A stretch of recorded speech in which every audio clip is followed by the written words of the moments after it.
Hello, everyone, and welcome. Thank you for taking your time today to attend this webinar event where we can learn about the anticipated international geoeconomic impact of the return of the Trump administration in the United States.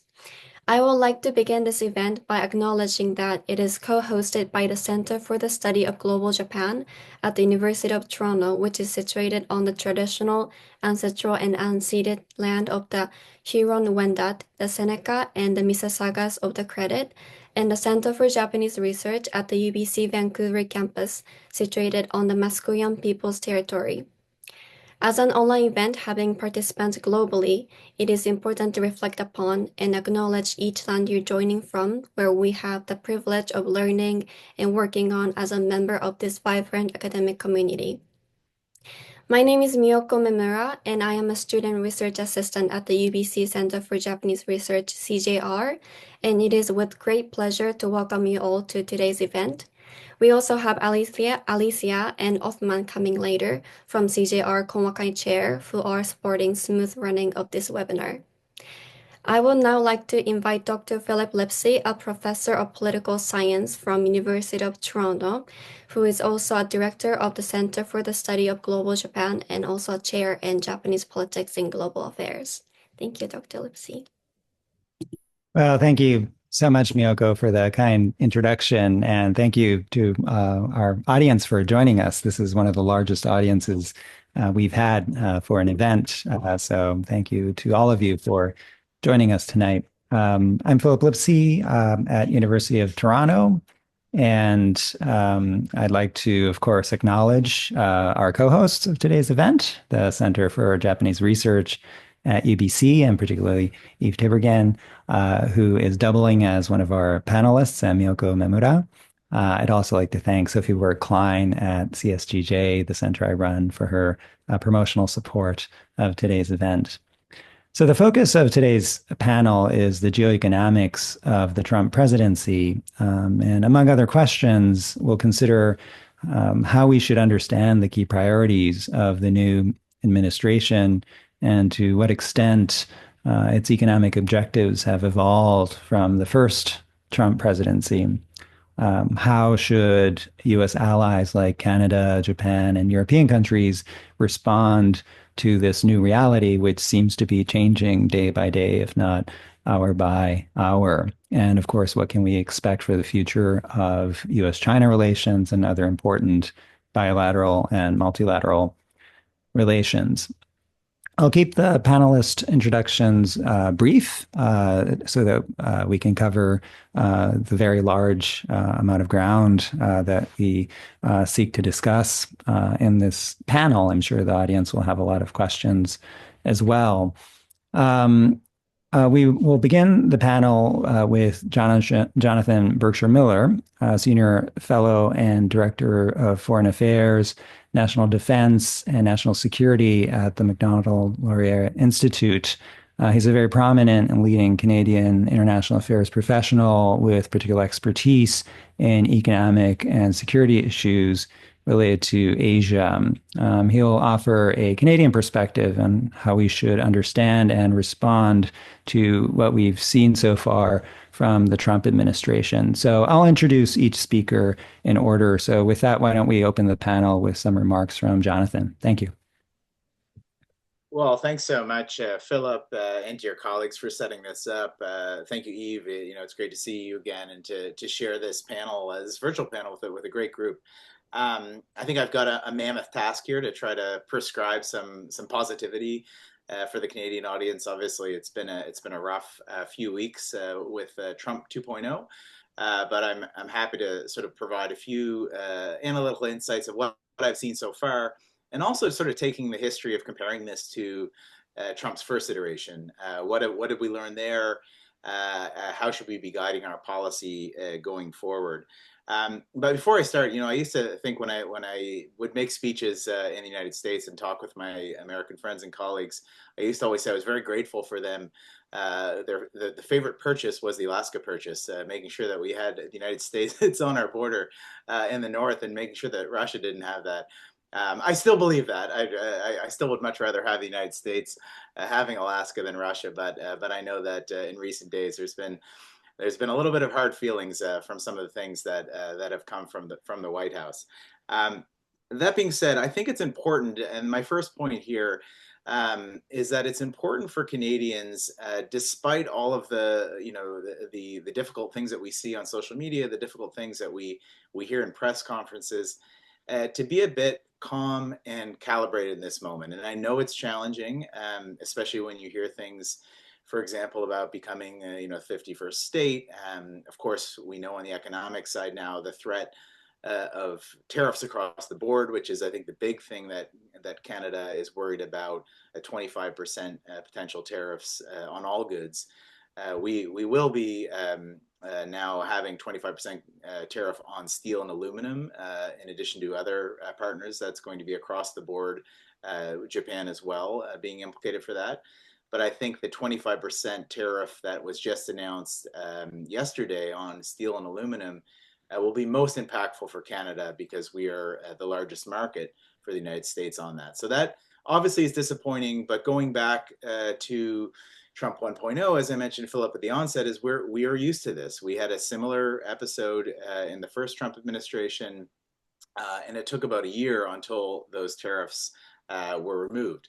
So I think there is room for negotiation, and there is room for leverage. And I think if we've learned anything or read Trump's Art of the Deal, we know that he is a man of transactions. He is a man who's looking for deals. It is unfortunate that he's targeting to later in the panel. But I think at the end point, I think he is looking for transactions and deals. The second part, and I think this is some advice that I often give to the Canadian side when thinking about comparing ourselves. How should we compare notes, for example, with our most trusted allies? We have our Prime Minister now in Europe. He's attending a summit in Paris and also attending meetings in Brussels with the European Union. I'm sure there will be consultations, if there haven't already been, with Japan and other allies. But I think it's unique to understand that geography defines relationships different, even if we share common security partnerships and economic prosperity with the United States.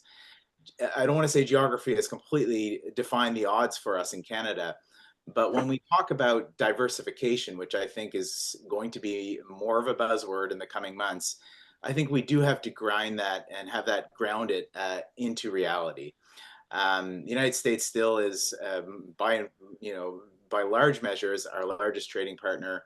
Our supply chains, our critical infrastructure, our telecommunications are very much tied into the American market. There is a mutual benefit in that economic relationship, even if it may not be viewed that way right now by the White House. But we are in a different strategic space, I think my point is, than, for example, the Germans or the French or even the Japanese, who have a phenomenally close relationship with the United States.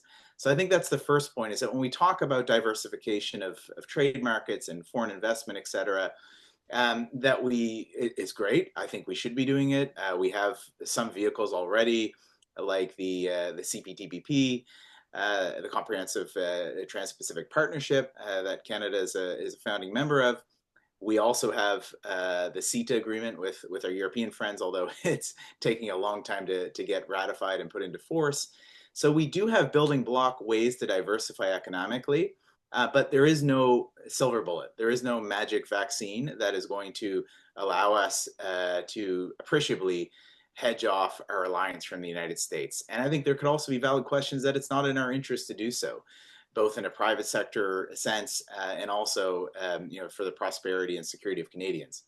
So with all of that, that goes back to my first point of being calm and being calibrated and understanding that it's a really challenging time right now in the bilateral relationship, but the diversification plays will not be instantaneous and have their own limitations. My second sort of follow-on point on the diversification play is that if we are to diversify harder, if we are to put more resources into diversifying ourselves in economic terms, I think that the answer has to be with a group of like-minded partners. And I've rattled off some of the names already. Mainly, I'm thinking of countries in Europe. I'm thinking of Japan. I'm thinking of South Korea. I'm thinking, of course, of doing more with Australia, New Zealand, and other partners in the CPTPP that we're engaging with, such as Vietnam. But it does not necessarily mean reverting back to the China hedge. And I think that this is something that I worry with all of this rhetoric now, and all of the heated tension on both sides, the reactions and the counter reactions, and then the further reactions and then the counter reactions to that. I do worry that there could be a tendency in Canada and in other allies to say, look, does this open opportunities to be at least thinking about quote unquote balancing our relationship back with China? My viewpoint is that, look, we still will need to find some opportunities to have some engagement with China. It's the second largest economy in the world. But the clear-eyed approach that we've developed very gradually in this country on China, I think needs to continue. And I think that's regardless of who's in the White House and what they're saying about the bilateral relationship with Canada. So I think trying to decouple might be the buzzword on it, but trying to sort of disentangle the relationship that we have with China, in a sense, as a potential diversification hedge as a result of what's going on right now with the United States. The last point I'll make for this initial round, Philip, is that while all this is happening, so while you're hearing all of the things on social media and you're hearing the ministers going to Washington, the winners, we know who the losers are. The losers, I would say, are both the United States and Canada. We're both losing as a result, and we'll lose more from an economic trade war. Who's winning? And I think we know the answer to that too, and it's our adversaries. So the saddest part about this, about watching this play out, and probably the time is coming for other allies too in South Korea, Europe. I'm looking forward to my co-panelists talking about Japan as well, which I think had a very good start. But I don't think the story is done for any of the U.S. allies when it comes to potential uses of economic coercion. So who benefits from this the most? I think it's Russia and China. And I think we have to be clear-eyed about that and realize the short stream effects of this, but also the long-term effects of this. And I think, again, I promise some optimism will come during the question and answer period, but I think this sets up a really challenging period for us when hosting events such as G7 and other international gatherings, while we're trying to put on the good face about promoting democracy, promoting good governance, promoting the international rules-based order. But at the same point, we're suffering, at least on the economic side, from one of our greatest allies. So there's a lot of challenges that I think we have going forward, and looking forward to some of the insights from my colleagues that hopefully have better solutions than me. Great. Thank you for a great kickoff, Jonathan. So our second speaker will be Kristin Vekasi, Associate Professor in the Department of Political Science and School of Policy and International Affairs at the University of Maine. Her research examines how Japan, China, and the United States cooperate and compete to manage complex supply chains, focusing on raw materials and industries essential for the transition to green energy. She's the author of the excellent book, Risk Management Strategies of Japanese Companies in China, published in 2019, among many publications relevant to the theme of today's event. So, Kristin, if you could share some of your insights on Japan and beyond, that would be great. Over to you. Absolutely. Thanks for the introduction. And that's a difficult task of finding better solutions. So I'll see how well I can do. And I do have to say that sitting here in Maine, there's a lot of anxiety about a potential fallout from U.S.-Canada economic friction. And Canada is by far Maine's largest trade partner, and our primary supplier of energy. And it's this is something where there's a lot of local feeling about it as well, where I'm currently sitting. But turning to Japan, I thought what I would do So some introductory comments is think about places where in this first few weeks of the Trump administration, we've seen some continuities with the past and a lot of, I think, actual status quo policies, and then maybe some places to look for structural breaks and maybe some opportunities for Japan under the second Trump administration. And we started this Trump administration with a fairly, I think, reminiscent of past U.S.-Japan relations and past U.S.-Japan frictions, really prominent in the news with the Nippon Steel and U.S. Steel case. And right before the inauguration, hearing some very ugly language in the press, evoking Pearl Harbor, evoking Japan as an enemy. And this, of course, was received very poorly amongst the business community, as well as amongst politicians in Japan, and the deal didn't happen. But this sort of language and that happened under the Biden administration, and then at the beginning of the Trump administration, really certainly does presage a rocky geoeconomic road ahead, and not just for U.S.-Japan, but I think also more generally. But last week, Ishiba came to Washington. Prime Minister Ishiba came to Washington, and the meeting, I think from a Japanese perspective, went quite well and was quite well received in the Japanese press, and had a lot of status quo continuities, not just from the first Trump administration or the Biden administration, but from long-standing things in U.S.-Japan relations. So, for example, we saw the security guarantees that Japan always looks for, including the Senkaku Islands, and as well as a Japanese statement about commitment to collective security. We saw some indications perhaps of additional burden sharing asks for Japan coming up in the future, but also that the regular meetings, the 2+2s with the defense and foreign ministers, et cetera, are going to continue to happen. So a lot of the things that Japan has relied upon and that are the foundations of the U.S.-Japan security relationship are looking like they will continue. Similarly, many of the statements and language that came out of the Ishiba-Trump meeting sounded, frankly, right out of the Biden administration. Not all of them. I'll point to some real differences, but we have things about strengthening industrial bases, cooperating in high tech, including AI, quantum computing, semiconductors, efforts to build resilience against economic coercion, right? Very much out of the same playbook, to have jointly promote growth in the Indo-Pacific region, build resilient supply chains, cooperate on critical minerals, many things that we saw built up during the Biden administration under a number of bilateral and minilateral institutions. However, at the same time, we also saw some new initiatives, and we also see a very strong continuity from the first Trump administration, which is a laser focus on that balance of trade. And this is an issue for Japan because the balance of trade is probably fundamentally not something that Japan can trade because of the large outflows of capital from Japan seeking investments, as well as the general structure of the Japanese economy. So if our bottom line that we're looking for, or the Trump administration is looking for, as a win, is a change in the balance of trade, this is something where it's difficult to see that coming to a successful non-trade war, non-tariff conclusion. This is also particularly difficult for Japan in the case of diversification, which I think Jonathan gave a really nice introduction to. Japan has been looking to diversify, particularly from China, from Chinese supply chains, but also in order to integrate in different ways with the US market. But the way that Japan has been doing that has largely been through new partnerships in Mexico and Canada and in the USMCA corridor.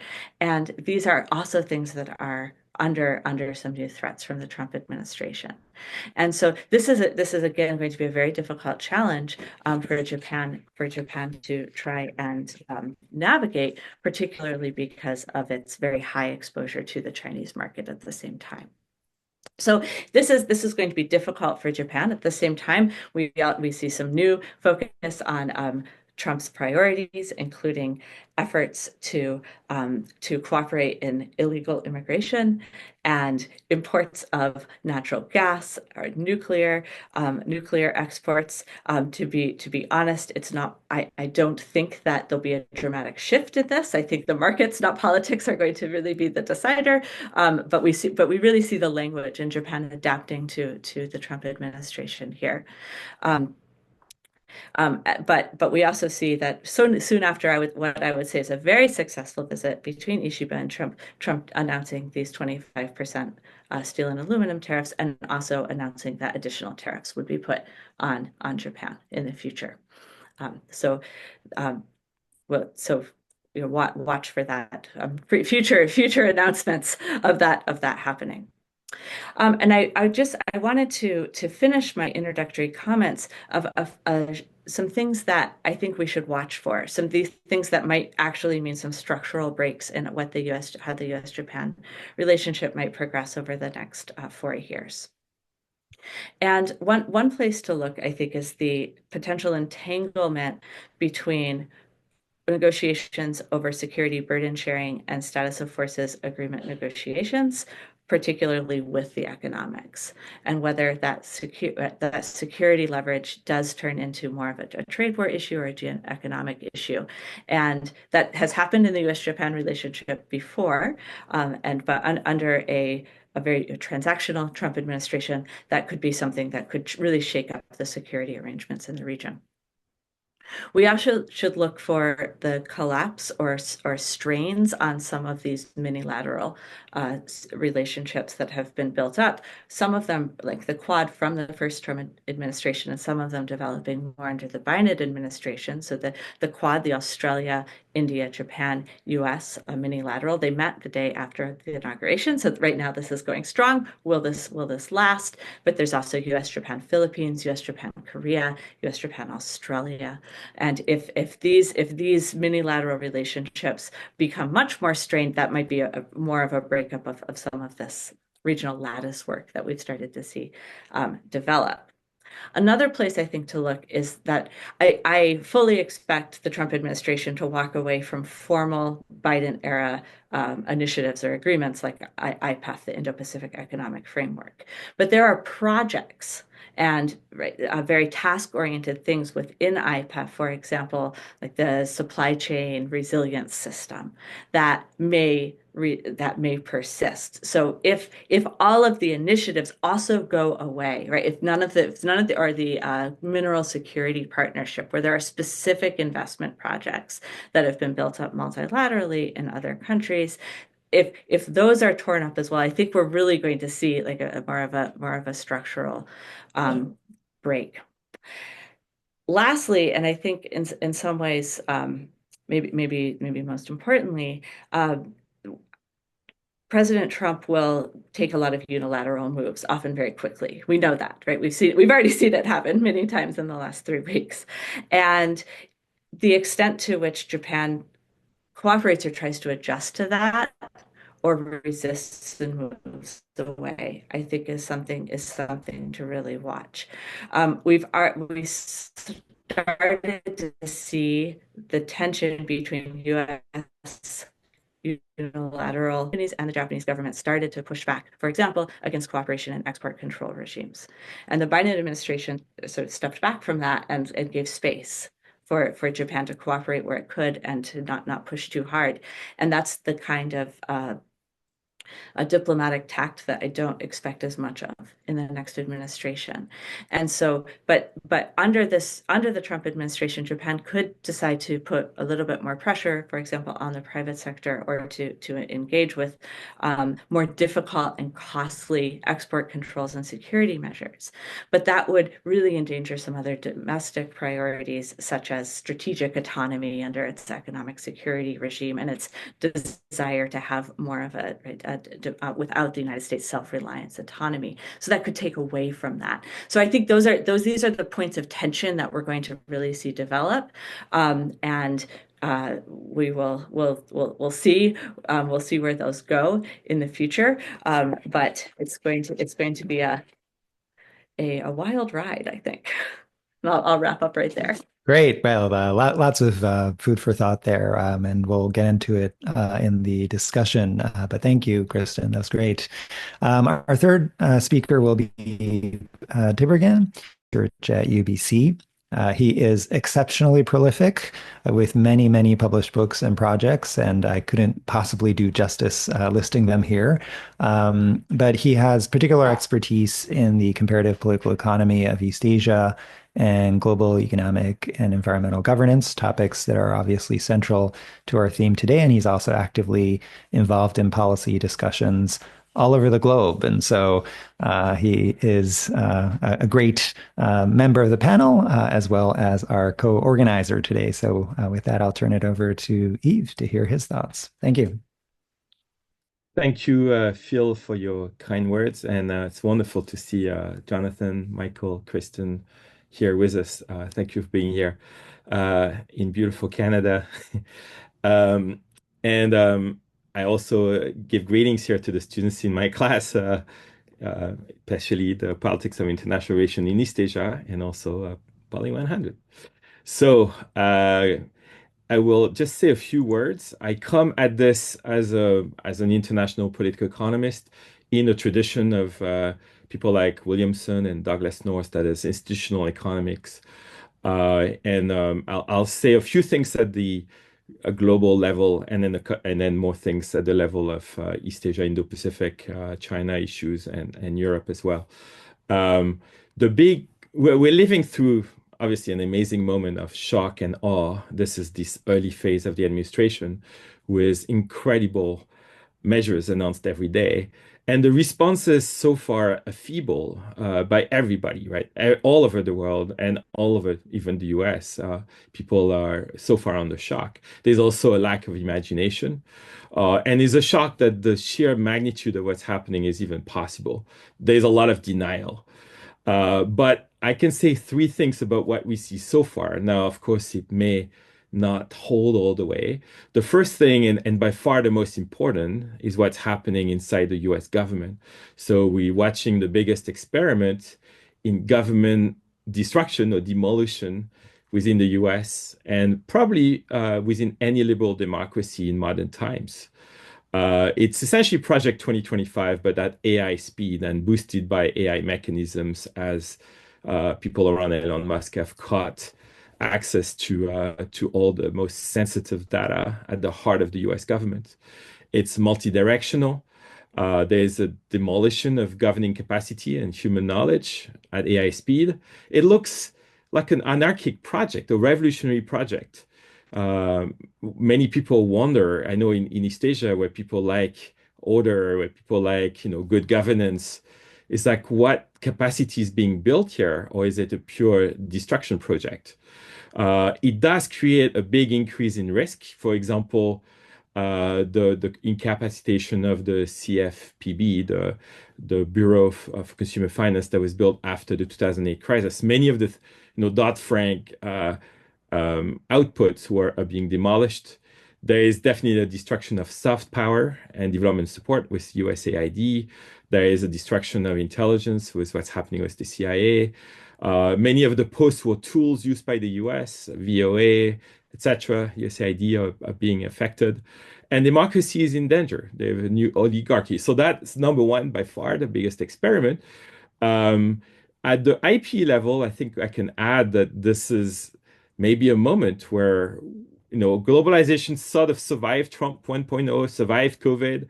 We keep announcing the end of globalization, but this is clearly critical juncture because it did require balance between global markets, having global markets, which is always a utopia in some way, and some ability to have governance or trust or the ability to have some stability. That's what we learned from institutional economics.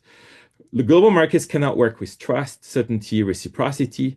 There has to be a degree of agreements. But today, no agreement, no institution is immune to being attacked by the new Trump administration. So that generates risk. Today, everybody is just taking in the hits, but there will be obviously lots of responses. And clearly, it's very hard to then stand up and say we stand for the rules-based order or the liberal international order, where is being demolished by the creator. So we see a return to the risky game of power politics and balance of power. And that's a big risky. So far we see the wrecking ball. In the first regime, the Trump 1.0, he managed to do a lot of damage without breaking critical links. So in the end, the global economy survived, alliances survived, the global order survived. We don't know this time, with the intensity and the force being unleashed, whether some of the critical links in the US governance or in global governance will be affected. But there's a risk that some might. And then we may see crisis. After mania, there's always crisis. I'm a kindergarten student, so I will add that this is also happening at the time of two industrial revolutions, the AI digital revolution and the green tech one. On green tech, the US is deciding to step back. But on the AI, the US is accelerating, but it won't happen within a framework of global rules or global limits. There is a decision right now to go without any rules or without safe AI. So that's the global level. Down to now a few core relationships and what's happening in the Indo-Pacific. It's interesting that of all the damage so far Trump has been wreaking, some parts are not affected, particularly the big powers. So he has had a soft hand so far with China, Russia, India, Japan. Very normal summit, astonishingly normal. And I can add Saudi Arabia and maybe Indonesia. So those so far are not being targeted. That includes allies like Japan, but also the rivals. And so that now I turn to China, and I think we could say the same for Russia. But what I hear, and I was part of a US-China summit in January, is great puzzlement among policy analysts and scholars and the like, and I guess government in China, is which game is the US currently playing? Is this the return? And you have Gideon Rachman's column yesterday in the Financial Times. Is this a return to the 19th century and Congress of Vienna? That is the age of empire, where the three big ones, US, China, and Russia, will get to divide their neighbors and swallow some up. That's the message from the inauguration speech, calling for enlarging territory, taking Panama, Greenland, and Canada, and now it turns out Gaza. So that's option A. It looks hard to believe, but that's what we hear so far. And of course, it would have terrible impact for Ukraine or for Taiwan if this were to be true. Or is Trump actually being strategic, where he's bullying allies and small countries in the short term to force everybody to fall in line, demolishing internal enemies to get absolute control, which is a very Chinese way. And then eventually it will turn fully toward confronting China. And so if you're China, you don't know which one you're facing, right? In the short term, China is picking up benefits, as Jonathan was saying. Or you could say crumbs. Those are not huge benefits, but a lot of the enemies of China, so-called, the things China didn't like NGOs and all kind of claims of rules-based order and so on, and even security capacities are being eroded. So it's like, oh, great. But they are really unsure what's going on. I think they're puzzled, and I've witnessed that in that summit where I was there. And so they will hold off for now, uncertain of what's coming.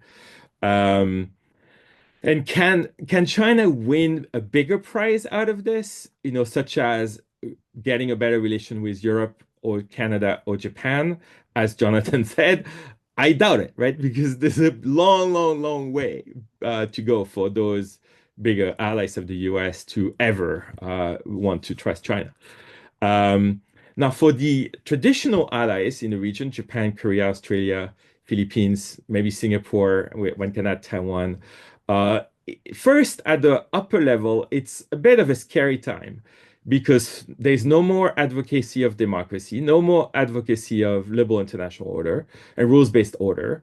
And there's great uncertainty on the global economy because a lot of the tools are being eroded. There's a very weird G7 preparation going on, supposed to be in Canada in June. And there's a bit of uncertainty on whether they can count on alliances. Now, the exception here is Japan so far. Even in December, when I was there in Japan talking to some high-level people, there was on one hand great worry about what would happen to the economic order and to trade and to burdens, as mentioned by Kristin. But there was also an awareness that in the first Trump administration, in the end, Japan did well, and the US cannot project power in the Indo-Pacific without, relying heavily on Japan. So there will be always a strong security Pentagon / State Department lobby for Japan in Washington. By the way, Ishiba got a 10% opinion boost since his visit to the US. So for Ishiba-san right now, he's doing well and suddenly has regained momentum. In Taiwan, I have seen great concern. They worry both about what could happen to the semiconductor industry and above all, the reluctance of President Trump towards security guarantees. So a lot of uncertainty there. When we turn to the EU, I think what we could say is an immense predicament. The EU has been stressed now for 3 years about Putin and Ukraine. This has dominated the sense of existential risk. But Trump is now a new massive threat of an even greater magnitude because he's threatening the economy with tariffs. He's threatening, and he's actually, at least people around him, like Elon Musk, are engaged in massive election interference. And his risk for security in NATO. So there's huge headaches there. The Middle East is a concern. And so then China is also a background concern, but it pales in comparison. At least it will be lower in priority. But Europe is fragmented and under-resourced for its defense and for questions of economic warfare. So Europe is in a wake-up moment and really unable yet to put the pieces together. We should note that the German election will take place on February 23rd. The likely new Chancellor Friedrich Merz may need to govern with the AfD, the extreme right. It will be very hard to think of another coalition. And he will bring, of course, an anti-immigration approach, but also is still pro-Ukraine, tough on Russia, and wants to do more security defense increase. So he's hoping, at least Merz is hoping it will find an okay dialogue with President Trump, but it's high risk. So to conclude on some good news, we are seeing so far the shock and awe, the manic phase, but there will be resiliency. You can't demolish that much complicated system of this magnitude. There will be pushback. It includes the Pope already. And then crisis will hit, reality will hit, the stock market will hit. And then there will be diplomatic maneuvers eventually. Right now, everybody is watching and trying to position themselves, but there will be new approaches, in Canada, in Japan, in Europe, in Australia, depending how far the presidency goes. The big question is, can there be a large coalition outside the US to salvage, a rules-based order, multilateral search to address common existential problems, functioning open economic system, and a functioning mutual security system. So all this remains to be written. Right now, we just see the very beginning of a big story. Thank you.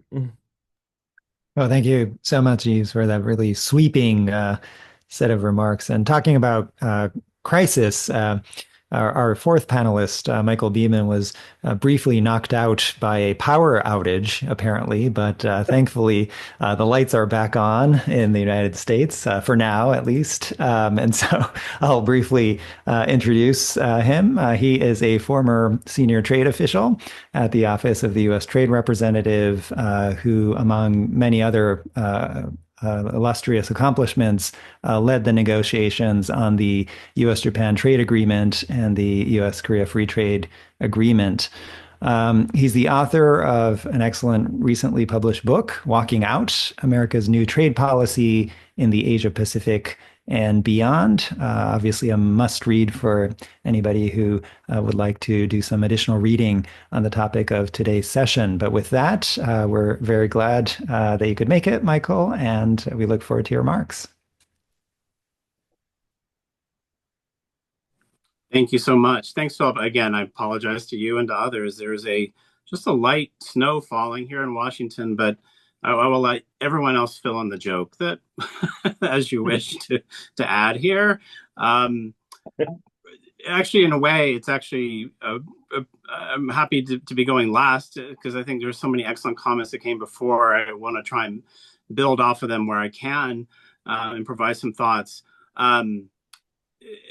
But my presentation is going to be really focused on kind of what maybe to look for and expect going forward, because I know that all the eyes and attention are on what's here and trying to figure out why things are happening the way they're happening.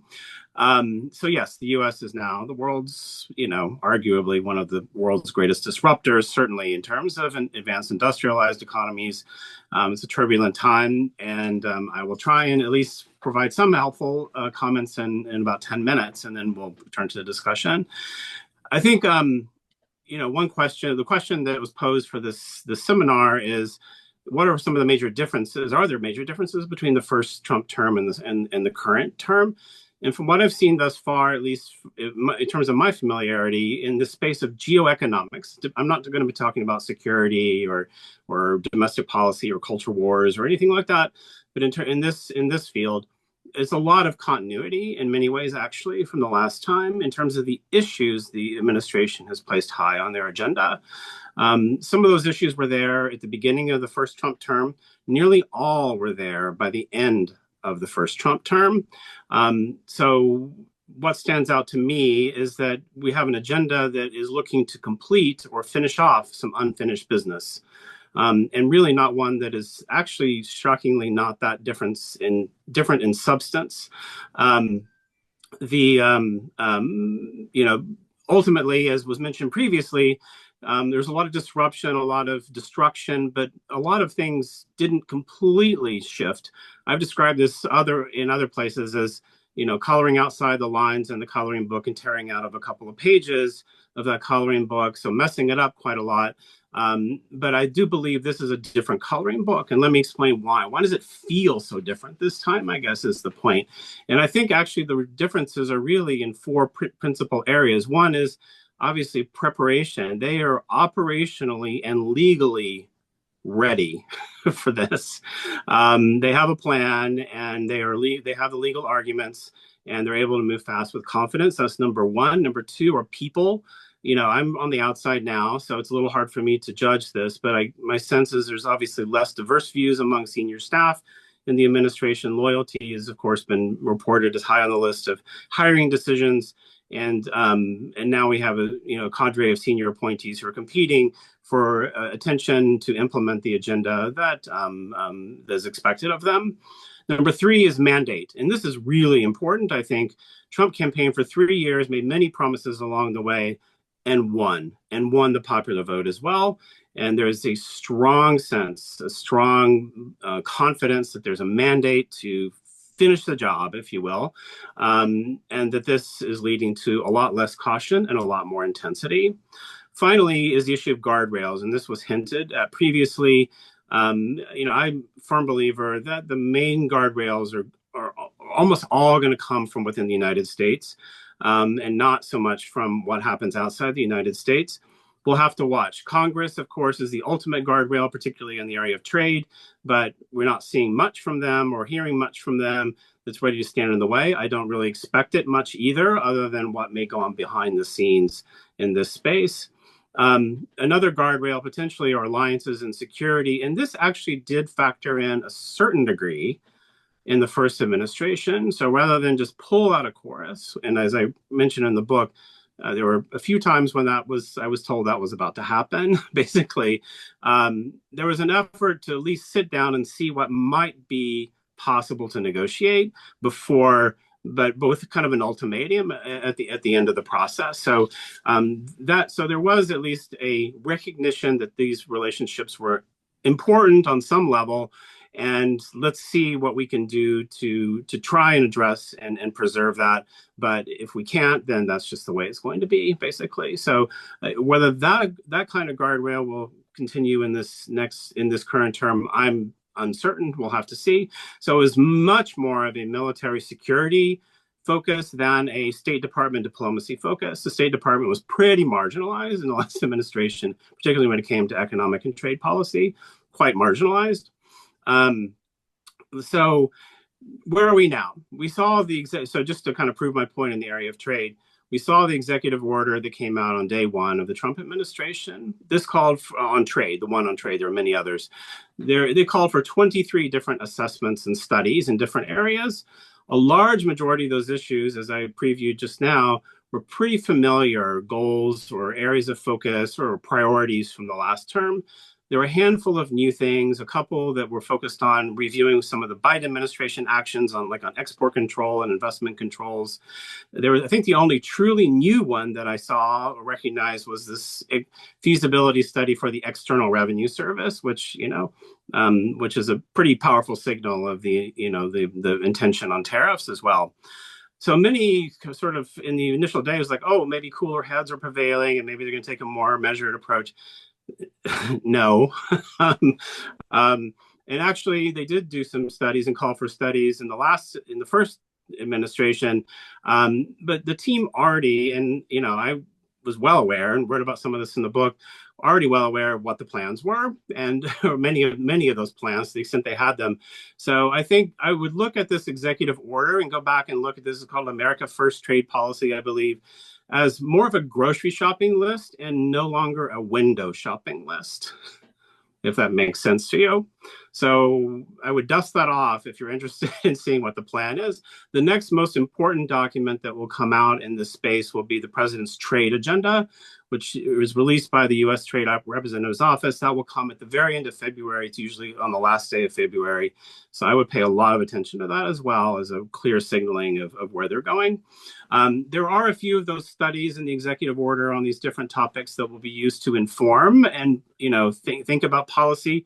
But by and large, they're going to be used to justify actions which have pretty much they've already made up their mind they want to try and take.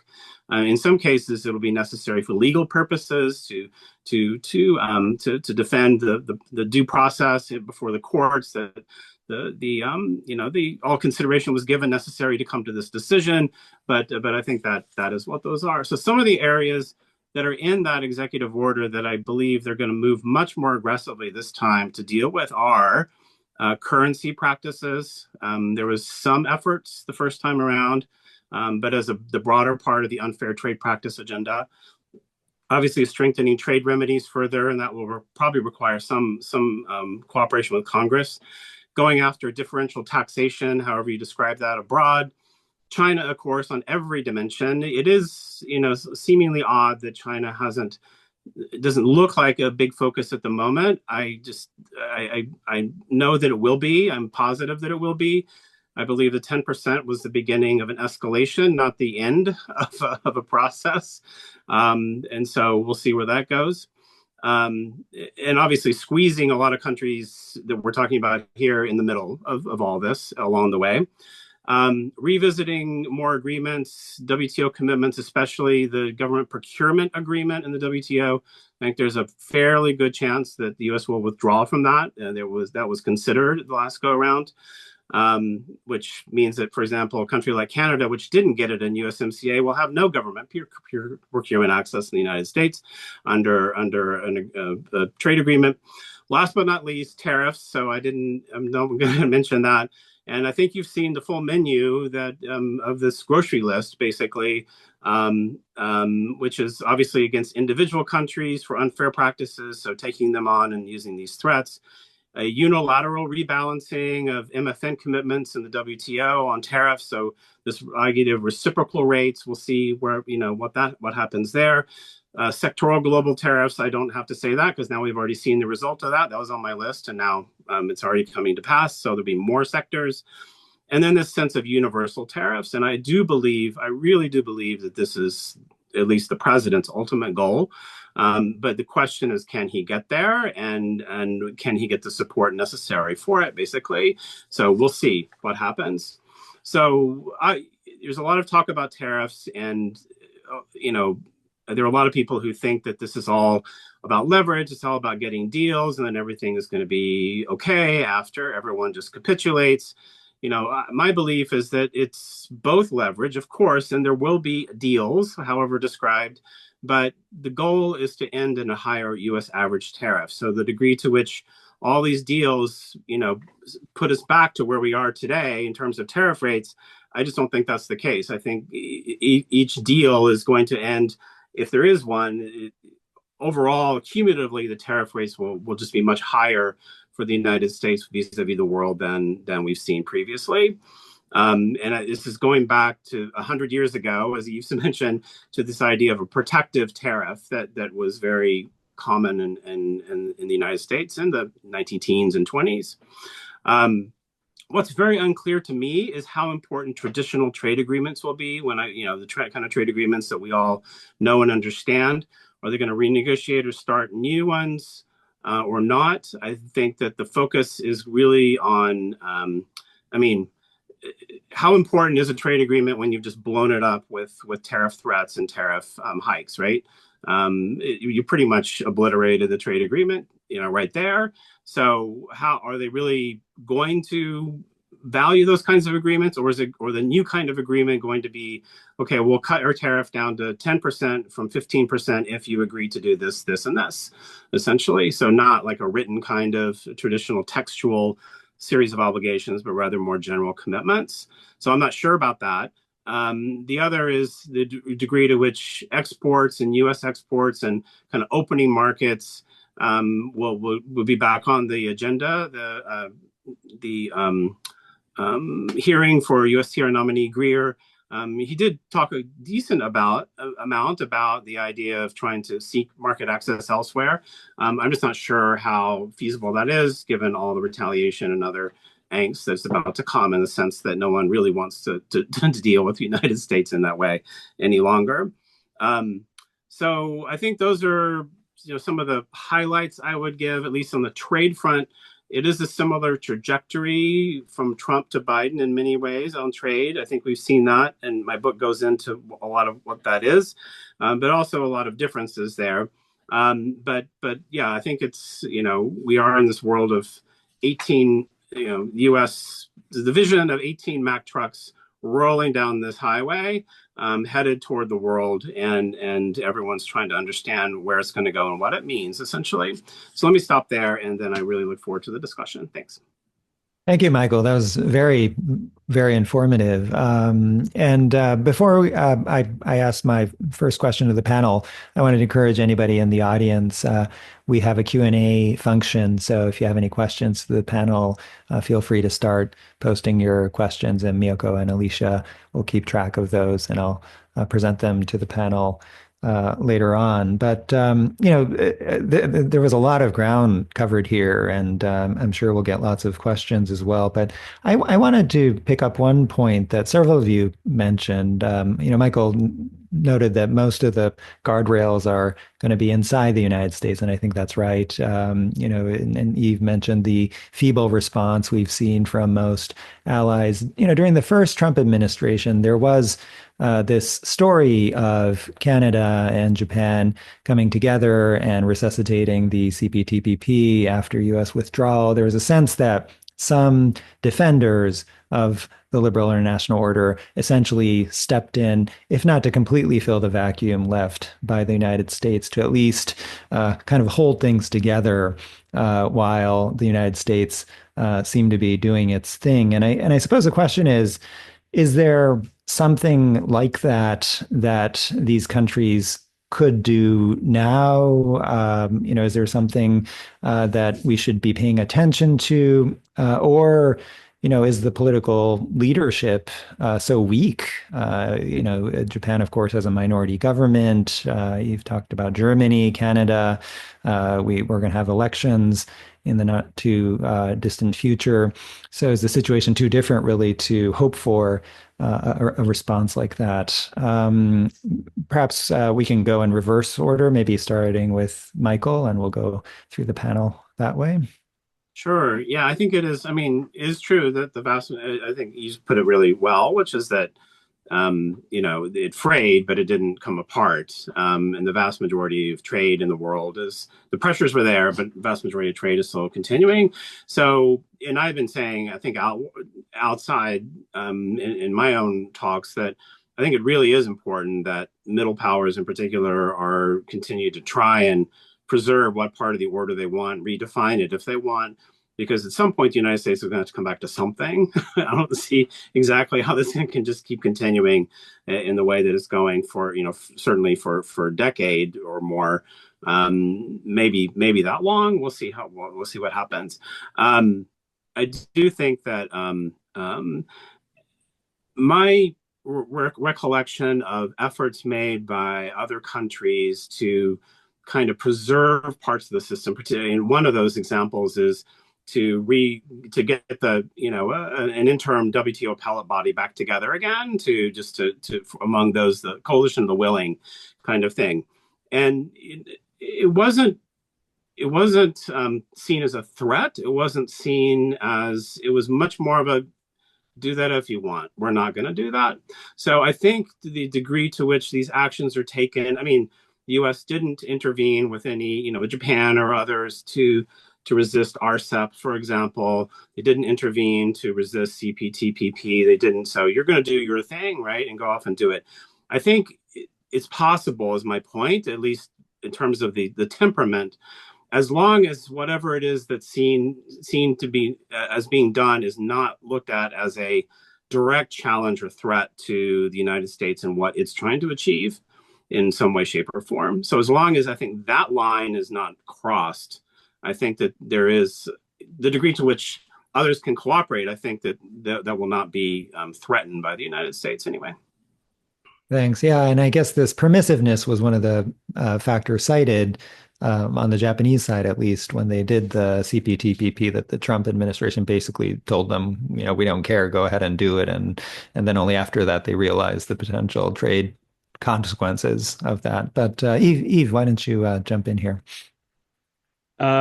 Yeah, great. So I had actually a quick question to Michael, see if he wants to reply, and then I have some comments. The question is, normally any model we have or any holistic thinking tells us that there is no way to do the list of what you went through without spurring inflation on one hand, because costs will have to go up, right? And the public is very sensitive to inflation, right? That's one of the main issues that undid Biden, despite all his work. And the second thing is, it's also risky for the system as a whole, because the US is a systemic level actor, and it's hard. It's one thing to put a tariff on someone, but to undo the WTO, undo the GATT, you're back to the early 1930s, and then we're back to Smoot-Hawley, but Smoot-Hawley tariff with similar motivation. And by the way, it was campaigned on in 1928, so it's not just response to 1929. The immediate response was Canada raising tariffs and doing a deal with the UK. And then it ricochets back on the US, and the net outcome is farmers and workers are way worse off. So normally the amount of pushback, retaliation, and then the erosion of the system, the next thing is the system start to crumble because there's a tit-for-tat downward cycle leading to the Washington conference, the London conference, 1933, and then the U.S. walks out, despite this time under Roosevelt, and the whole system crumbles, and then we careen toward war gradually, right? So isn't there any concern for the systemic level? And also the sheer pushback and the sheer retaliation that's coming, right? In that sense, it's impossible. What the models tell us, both in IR and IPE, is you can't do that much of an agenda without having a systemic collapse and an amount of pushback that will lead to great dangers and aggressivity. And I wonder how they think about all this. Well, we know Trump is also very pragmatic, and Smoot-Hawley, of course, nobody reads Douglas Irwin, I guess, in the Entourage, right? In the Smoot-Hawley book is a great, basically we're walking back through history. That's the weird sense of how could it be a good policy, right? When it failed so badly the first time. Yeah, it does feel But- like they keep on quoting the late 19th century, and the early 20th century seems to have been completely erased from their memory to some degree, right? But Michael, do you have a reaction to that?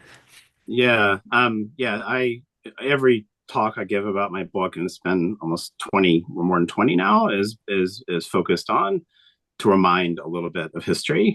So I'm completely, and I do talk about not a return to the late 1800s, but a return to the 1920s and 30s for this exact reason. I mean, we're in a situation where we have a lot of feelings and emotions. We all know that the more, tax cuts that are offered, the more, imagine being a professional economist in the US government trying to come to grips with some of these things. I think we all know what a lot of the impacts of these things are going to be. But at the moment, as long as markets are continuing to not price in this uncertainty, there seems to be very little in the way of guardrail at this stage anyway. So we'll see. And that really was the corrective action. It wasn't just Canada, but it was the Great Depression, right? That kind of led to a different set of choices. So I'm hopeful we're not going to end up there. I hope we're not going to end up there, but I don't know that we won't. Great. Yves, did you have another comment? I can have a quick comment otherwise on your question. Yeah, so obviously, yeah, it was pretty remarkable in 2017, the amount of things that came up, right? This time it looks like there's shock and awe. So at the moment, we don't hear yet. We don't see the momentum that we saw as of February 2017. But clearly there will be. The it could be that first you're going to see more visible things coming out of global South countries. So it'll be very interesting to watch what India, what Indonesia, ASEAN, well, South Africa is under attack personally. What will they do? It'll be interesting to watch because in a recent period, especially the Ukraine war, a lot of global South countries became hedgers, and they had a big impact on the system. And they also became connecting countries.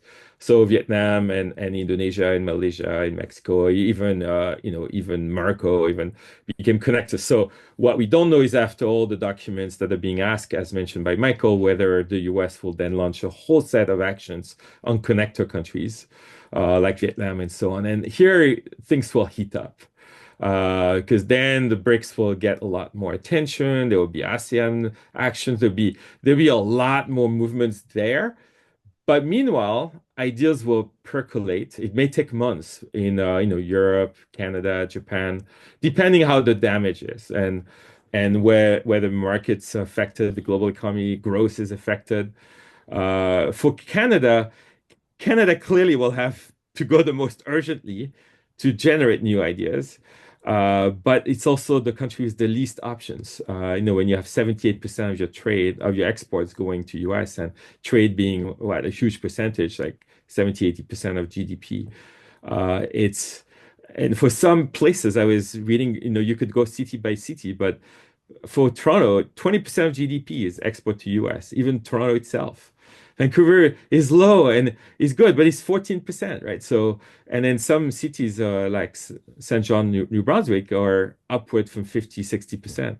So the dependence is so massive that, Canada has to find a way to agree with a bundle. I mean, we know what's there. It's a bundle of very strong commitment on security with Arctic. So there has to be a much bigger, look very serious and get the support from the military types. And then some kind of agreements on trade. And I mean, Canada is so vulnerable. Yeah. Kristin, what do you think? Yeah, so I think that in some ways Japan has started to try and institutionally and economically hedge against the possibility of a far more disruptive second Trump administration for some time now. And we can see that with some pre-active regional diplomacy and regional economic things, but we can also see that, for example, that Japan has recently formalized economic security conversations and partnerships with Germany, in addition to the US. And so there's, I think, a move towards trying to stay on the path with the United States, but at the same time have other to build other networks and other partners. And I think in some ways this might be an opportunity for Japan to have a leadership role as well, so similar to the leadership role under Abe Shinzo. That we saw with the CPTPP and other things, but that there's maybe even more space here. Great, great. Jonathan. So many interesting things have been said. So let me just reflect on a couple things, Philip, and then sort of I promise I'll get to your question as well. But two things that really stood out from all the excellent comments from fellow panelists. Number one is the lack of leadership when we're thinking about champions. So again, put yourself back in the DeLorean and go back in time, 5 to 10 years, or even 15 years, and you look around the G7 table and you're like, who are our champions? Who are the folks, and from a leadership perspective, that are going to champion these issues? And I'm scratching my head. Of course, in Canada, we cannot throw rocks in glass houses right now as well, because we're going through a political transition period. But we just don't have our political champions. No matter what you want to say about Abe Shinzo, he was a big voice on the global stage and also on the G7 stage. We know Angela Merkel's tenure obviously now has been challenged because of the war in Ukraine, but she also was a big voice at the G7 table for a number of years. So that's one thing that it sort of came out in my mind listening to some of the comments, is when we think about who is going to deal with the Trump administration and who is he going to be keen to deal with. And I think Yves brought up this excellent point. It's actually more than likely our adversaries. It's the Xi Jinpings of the world. It's the Mohammed bin Salmans. It's the Vladimir Putins. The one that I can think from the democratic world that I think has the best chance of engaging with them is Narendra Modi in India. So when I'm thinking about where's our Abe or who's our Abe, I'm still scratching my head. I was, to Kristin's comments, I think Ishiba's summit was a very good start, but I think that he still hasn't replaced Abe's sort of fixture in Trump's mind. And in fact, we mentioned before the webinar that he mentioned Shinzo Abe's name several times during the meeting. So that's one thing just to keep in the back of our mind, is the importance of personal politics to this administration, and the fact that I think we're lacking those leaders to sort of go one-on-one with this American president. The second point on this is that, so we have the personalities here, but going to this point, this excellent point that you made, Philip, about the CPTPP and the moment, for example, that multilateralism, minilateral groupings outside the US were able to come up with different things.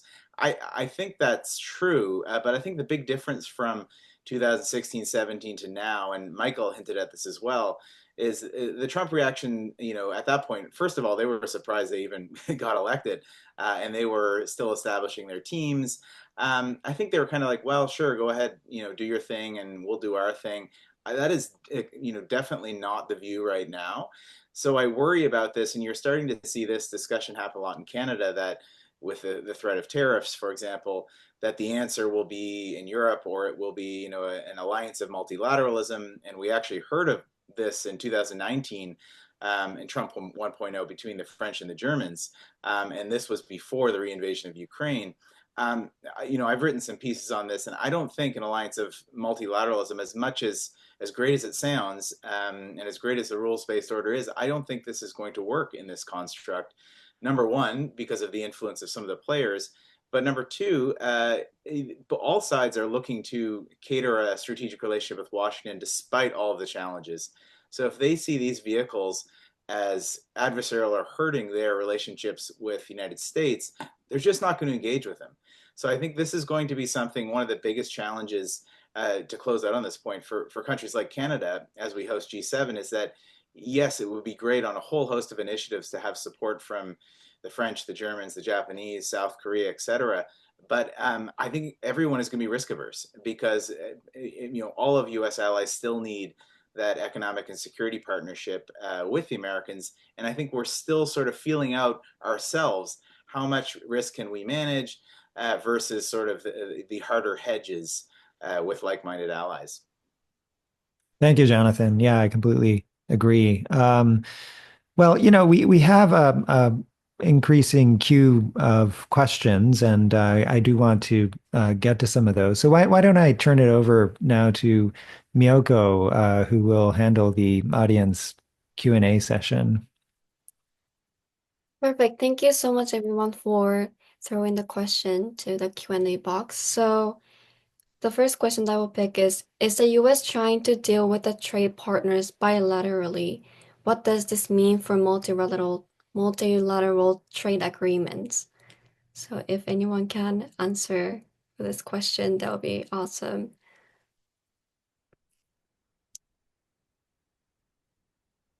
Maybe I should just start, and I welcome other perspectives because we're kind of just talking in a way about this just now, how you kind of keep the system going amid this U.S. pressure.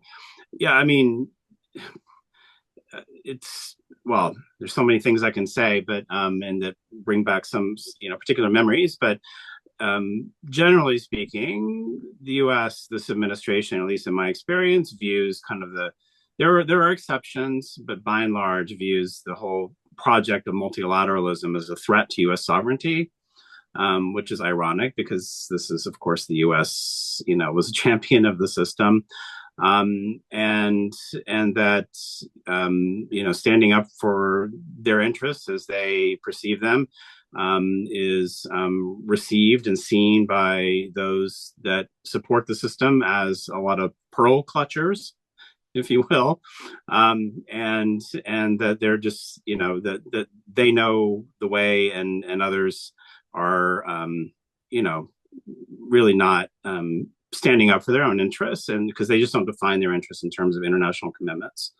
That's just really the way it is. So it's not rules anymore, it's results, however that's measured. So it could be the trade deficit, it could be currency valuation, it could be whatever. So that whole thinking, that whole way of thinking just breaks apart the whole, anything that sniffs of multilateralism in the sense of building out rules and building out obligations and taking on obligations. So that I think if you understand that concept and understand their view of relationships, where economic policy isn't a part of foreign policy, economic policy is foreign policy, and it's a scorecard basically with other countries, then I think that's a more constructive way to at least understand the viewpoint that this team is bringing into office by and large. I'll jump in really briefly and tie this in with another question I saw down at the bottom of the list about some potential consequences for the World Trade Organization and maybe the broader institutions that exist. Is I think that there's a lot of risk with the Trump administration of trying to use the established rules-based system.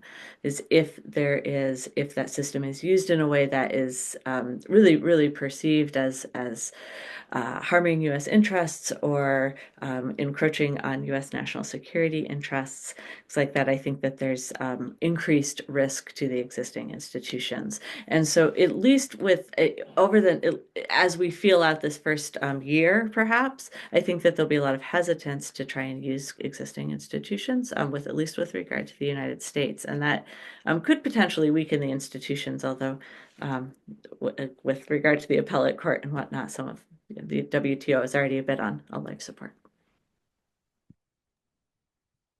Thank you so much. Okay, I will move on to the second question. So Dr. Miller mentioned that Trump is a man of transitions looking for deals, but unfortunately he is targeting his allies. And given this approach and considering the concerns raised by Dr. Vekasi about potential strains on unilateral relationship like Quad and US-Japan-Korea cooperation. How should allied nations strategically respond to balance economic diversification while maintaining security commitments under the second Trump administration? Well, I'm happy to go very quickly to start off on that. It's a great question, and I think that a lot of us have been sort of talking around this point. But when it comes to hedging and diversification, I think it's hedging into the American alliance, and that may sound sort of counterintuitive because of all the challenges that we've talked about in this call. But making sure that they're complementary is still to the U.S. relationship, as challenging as things may be. And that sort of maybe flows from my opening point that I don't think personally the answer is a hard hedge, which would be sort of saying, okay, pivoting back to say maybe the relationship with China is not as bad as we thought it was, and maybe that's potentially one of the answers. So I think part of it is hedging into relationships. In Canada's perspective, it would be relationships in the Indo-Pacific with Japan, South Korea, Australia, other CPTPP members, European friends that hedge and complement into the U.S. alliance. The last point on that, though, is I think we need to be specific and precise. So when we say diversify and let's increase trade, for example, with Asia, what do we mean by that? And what specific sectors, what is our comparative advantage? And, sort of my last point on this would be that the current Canadian Foreign Minister had proposed our own Quad with Japan, South Korea, and the United States. But we really didn't have original ideas on what we wanted to do with that Quad. We just said, we have an Indo-Pacific strategy. It would be really interesting to share ideas with these four great countries. I'm being a little polemic. There were a few ideas about the rules-based order, but I think if we want to play and really diversify, we need very specific areas. So what is it that Canada has a comparative advantage on? I see energy security, critical minerals, agriculture, food security. Those are areas that I think play to our strengths, rather than things, for example, that maybe play to Australia's strengths or Japan's strengths. So I would say when thinking about that diversification, we're very, very precise and think about what can we add to the conversation rather than just sort of say we want to diversify. Mm-hmm. I'll add a couple of points. One thing to keep in mind is how hard it is. That is, there has been a goal. It was already stated in the 80s to lower the dependence on the US. It's been stated by administration after administration in Canada for 40 years. And we're roughly at the same place, 78%, or between 75 and 80%, that we never managed to go below 75 in Canada. And the scale is enormous, right? The scale of what we're talking about. So yes, there is raw material, there's food, there is energy, but there's also manufacturing goods. And so if we want to do something at scale, it's unfortunately not going to be with Japan, Korea, and Australia, because those are mature markets and they're very competitive. So there will be good technology investment deals. There will be good at the frontier. There'll be great things to do. But to move the bulk, it's going to have to be with growing economies. So maybe that's where you look at ASEAN, you look South America, you look some part of Africa. But, it's not going to be, the CPTPP is just scratching the surface. It's going to have to be something bigger. And therefore, it's very, very hard. Mm-hmm. Mm-hmm. Mm-hmm. Thank you so much, Dr. Yves. Mm-hmm. So, okay, I will move on to the next question. So how much of the upheaval in the U.S. trade policy is a fundamental shift in the U.S. orientation on trade, and how much of it is simply Trump initiative? Sure, yes. Well, I won't go through my 5-minute book talk, 5-minute elevator, because I can't get it down to 1 minute. But it's what I argue, and I think there's a lot of was assumption in the beginning. This is all about China and response to China and the great power competition and everything. And sure, yes, that's a big problem. But I think as time has gone on, it's become clear to everyone that this is not just about China. In fact, some of the actions, and it was discussed here, that the U.S. is taking on trade actually, I think, pretty safe to say, are playing at least indirectly into China's hands in many respects.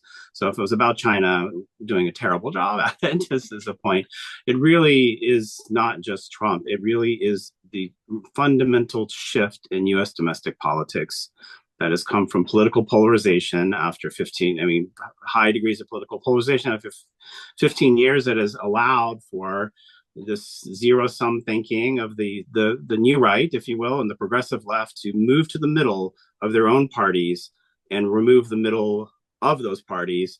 And they are driving the thinking. So when it comes to trade, it is this sense it's us versus them. It's zero sum. If they gain, we're losing. And both the Biden and the Trump administration implemented policies that were consistent and moving in that same direction. Obviously, the Trump administration with more force. So the real problem isn't China, even though China is an enormous problem. If you want the U.S. to come back or kind of wake up, the real challenge is resolving this intense domestic political polarization, which I should add, as bad as it is here, is really spreading around the world. And so we'll see how this reaction, how other countries have, come to these sorts of choices.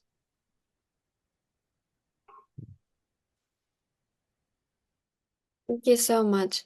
Okay, so another question I would ask is, would China want to leverage this American withdrawal from the international order to increase its international influence, such as soft power? And if so, how would the US react? Could it further engage traditionally American allies? I can say a couple of things. So if we unpack the Chinese, we call it fragmented authoritarian regime. Actually, different parts of the system are reacting differently right now. The internationalist side, actually would do trade, finance, G20 and all this. They're actually very worried because China has benefited from an economic order that was open. In fact, what we call the Great Convergence with the rise of the middle powers between 2000 and 2016, when 22% of global GDP shifted hand, was because there was an open economic system. And so India knows it, South Asia knows it, China knows it. So there's that side where they worry about a downward cycle that would destroy a global trading system or make it very hard. But then you have the other types, security types or regime security people, and those, of course, will be and for security will be looking for the crumbs they can get right now, and there's a lot of opportunities for like Colombia. The day after this whole saga and the blackmail from Trump, after the plane was coming with shackles, and then the caving in by Colombia, the next day there was a press conference by the Chinese ambassador in Colombia saying Colombia-China relations have never been as good as this. This is the peak. So everywhere they're going to try to score soft power point, and they will, and security presence of some kind. But I think this pales relative to the potential downward loop that we may get into for the whole global economic system. So all this has to be balanced out. If I can just add one point, I fully agree with what you've mentioned. I think, one of the challenges is that even if you think, for example, of U.S. engagement outside of the allies, so today we've been talking a lot about some of the economic challenges that Canada, Japan, others may have facing the Trump administration. I actually think the bigger issue, and especially China and Russia are taking advantage of this, I think China has more resources, is the 160 plus other countries. So, forget about the global West for the time being, our European allies, Japan, South Korea, Australia, New Zealand, et cetera, and think about the quote unquote global South. That is the area very much that is a fertile ground that the Chinese already have been investing heavily in through Belt and Road Initiative and through other sort of arrangements, even the elite capture, frankly, of the top political class. The Chinese have been ruthless, basically, in finding the uncles, brothers, cousins, wives, ex-wives, mistresses, anyone who's connected to those who might be influential, and bringing them back and training them at local defense academies or economic schools. They've been very, very good at targeting policy influencers in the global South. So if we sort of retrench on the soft power side, and I think this maybe goes back into the USAID discussion as well, that opens up the playing ground even more, for the Chinese and Russia, which has a different approach, but still is playing in the global South, to sort of do things that are adverse to our interests. So that's, of course, it's important to think about the allies, but my bigger worry is getting outside of the ally partner camp and getting into this grouping of swing states, hedge states, global south, however you want to frame it. Thank you so much. And I would like to close this Q&A session with the final question about the AI governance. So how would the US dollar, 500 billion US dollars AI investment impact the global AI leadership? What is the impact of DeepSeek, the new AI model, on US policy on AI and microchips?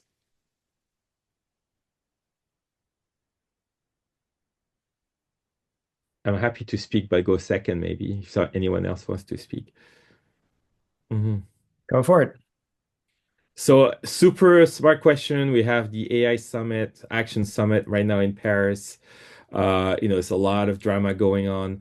And to be very short, most people who think in terms of global governance and who are listening to Jeffrey Hinton and all this, the Nobel Prize last fall, know that we need to find a balance between the advancement of AI and some minimum guardrails to avoid the most dramatic side effects and even existential risk for humanity. There was a bit of momentum, but at this moment, the U.S. new approach, with all the people around Trump, that is one for full freedom and no guardrails. And the world AI safety is seen as a negative word. So that there's that big worry. We're going to have very little work right now forward on global cooperation over AI governance. There's going to be also a transatlantic battle as the US will target the DSA and DMA in the EU, but they are seen as quite existential for the EU, so it will be a mega battle. And then we get to the huge investment. We know over the next 3 years, the big six AI leaders want to build about 6 massive data centers that will use up to 100 gigawatt of new electricity. So there's an effort to increase the electricity production in the US by 10% very rapidly. That's even hard. When I listen into some of those discussions, they say, oh, we can't do it fast enough because we'd never increase electricity production that fast. So we're going to need to put some of that electricity generation in Greenland or in Canada. And so we need them. So you hear very serious people discussing in this way. But we are on the cusp of living through the absolute acceleration of AI deployment. OpenAI is saying by the end of this year, we may have some form of AGI. Facebook and others, Meta has been saying more 2 years, 3 years. So we're living through an extraordinary acceleration. The US is way ahead. DeepSeek was very ingenious, but is not critical mass enough because the bottleneck, they benefited from the intermediary embargo on chips. They still had access to the 800, which they don't have access to anymore. So the embargo is about to really close the window even more. And it shows that they have great talents, but compared to the critical mass of what's coming on the US side, the US is really taking the lead. But with a lot of open question on governance and energy and everything else. Does anybody else want to get in on this AI question? I'll just say really briefly that I think that watching the inter-AI companies' struggles and competition within the US is also going to be very important. And we saw that really heat up over the last 24 hours with the Elon Musk, the bid and the takeover, and whether that will change the nonprofit structure of OpenAI. And I think there's just a lot of open questions of whether there'll be successful cooperation at the technology level, and we've been hearing short-term estimations of AGI for a long time, so we'll see what happens. Right. Great. Well, the difficulty of running a webinar like this is anything that we say could be obsolete by the end of the webinar. So hopefully that isn't the case here. But well, first of all, thank you, all of you. I learned so much. But now I'd like to turn it over to Yves for some closing remarks. Well, first of all, thank you to each of you, Jonathan, Kristin, Philippe, of course, Michael, and Miyoko and Alicia. This was, at a very fast-moving time. We're talking about a moving target at super high speed, and this was pretty fascinating. I think if I just put four very simple takeaways, one is we have learned that this administration came in with a very organized plan. And we only see the beginning. So it's a bigger story than what we see so far. Number two, it will end up targeting China. So what we see on China today is not representative of what's coming. Number three, so far we see the other countries unprepared and responding with a very weak response. Maybe they got distracted by both the Biden reaffirmation of rules-based order and Ukraine. And then finally, I think the ultimate guardrail may be the economic reality, because there is this experiment to run, a big, a big bunch of jackhammers against a trading system in a way that we haven't seen since the 1930s, and we have to see what happens to the system, and that may be, and the economy itself, and that will be the ultimate guardrail. Mm-hmm. And with this, thank you everyone in the audience. That was wonderful to have you. We wish we could have seen you all, but stay tuned. We're going to have a lot more, and have a good day. Thank Thank you you. very much. Thank you everyone for coming today. Thank you. Have a great night.